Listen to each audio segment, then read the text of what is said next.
ओडिशा रे 35 भाग जमी को जलसेचित करने 5 वर्ष जाकि 25 वर्ष है।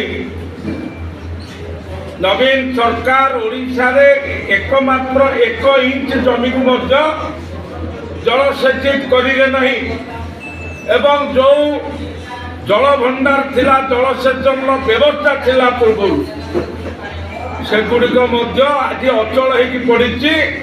आज जो केनाल अच्छी 13 एंड पर्यंत पानी जाऊना एवं जलसेचन तार मरामती बाबद हजार हजार कोटी टंकार दुर्नीति होती मिछ बिल एवं ए सरकार कही जे चाषी मानक कालिया योजना रे 5,000 टंका करके 2टा किस्ती 10,000 टंका देवाई आज धुआं बाण परिणत होती चाषी आज से वंचित हो पाऊना।